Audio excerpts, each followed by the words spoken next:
আলহামদুলিল্লাহ সম্মানিত ভিউয়ার্স, আজকে আমরা আমাদের হাজী সাহেবদেরকে নিয়ে রিয়াজুল জান্নায় নামাজ পড়ার জন্য যাচ্ছি। যে জায়গাটি হচ্ছে জান্নাতের একটি বাগান। রাসূল করিম সাল্লাল্লাহু আলাইহি ওয়াসাল্লাম বলেছেন, মা বাইনা মিম্বারি ওয়া কবরি রাউযাতুম মিন রিয়াজিল জান্নাহ, আও কামা ক্বালা আলাইহিস সালাতু ওয়াসসালাম। আমার কবর এবং মেম্বারের মধ্যবর্তী জায়গা হচ্ছে জান্নাতের একটি বাগান।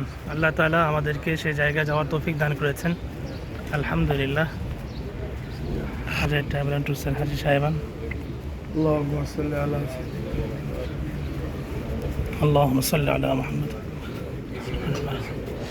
সম্মানিত হাজী সাহেব, এই জায়গাটি হচ্ছে আসহাবুস সুফফার জায়গা। এখানে আসহাবুস সুফফার দর্শ হতো। এই যে সামনে হচ্ছে আল্লাহ রাসূল সাল্লাল্লাহু আলাইহি ওয়াসাল্লামের রওজা মুবারক।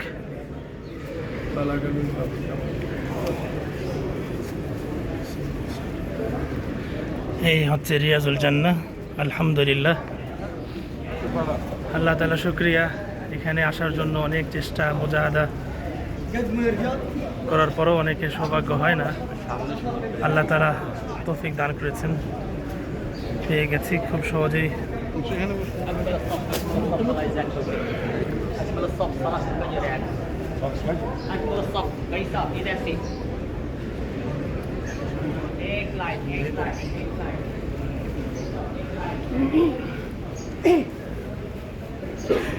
সবাই নামাজ পড়া শুরু করেছে। সবাই আমাদের জন্য দোয়া করবেন, আল্লাহ তাআলা আমাদের ইবাদত বন্দেগী কবুল করুক, সবাইকে এখানে আসার তৌফিক দান করুক, আমিন। আসসালামু আলাইকুম।